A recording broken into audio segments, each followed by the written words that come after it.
Hello दोस्तों, छोटे बड़े से सबसे राधे राधे। मैं एक कजरी लेके आई हूँ।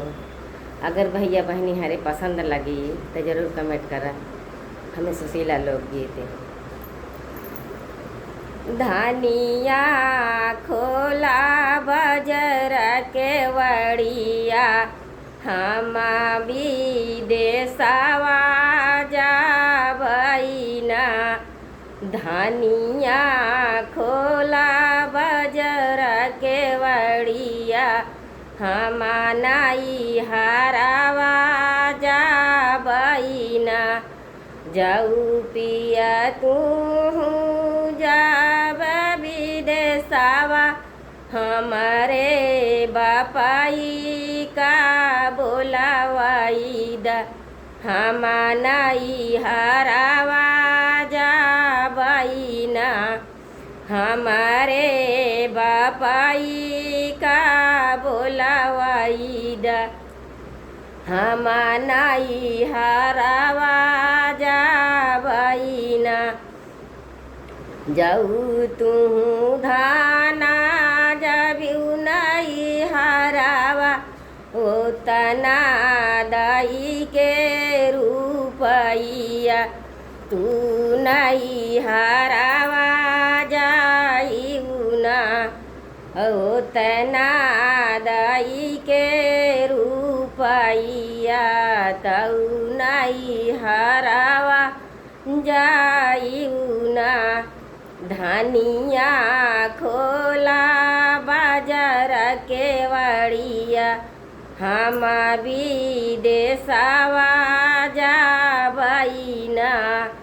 धनिया खोला बाजार के वड़िया, हम विदेशवा जाबईना।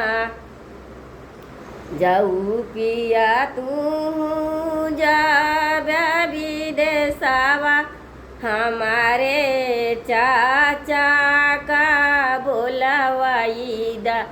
हम नाई हरावा जाबईना, हमारे चाचा का बोलावाई दा। हम नाई हरावा जाबईना।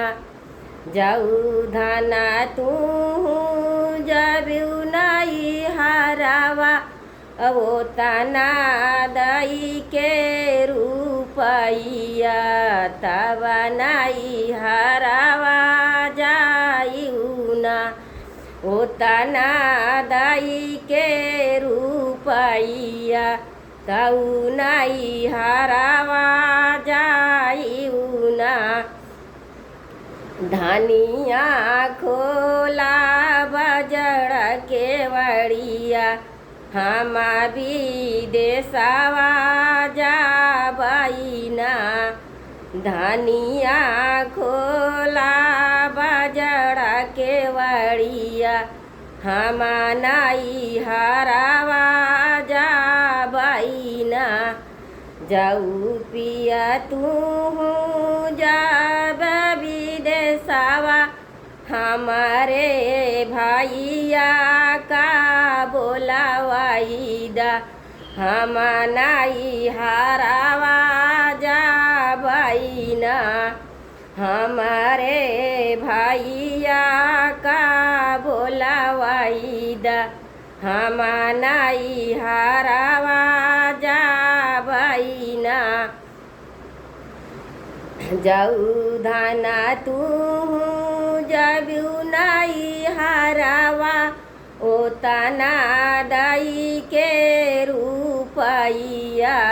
तब नाई हरावा जाइउ ना, ओतना दाई के रूपैया। तऊ नाई हरावा जाइउ ना।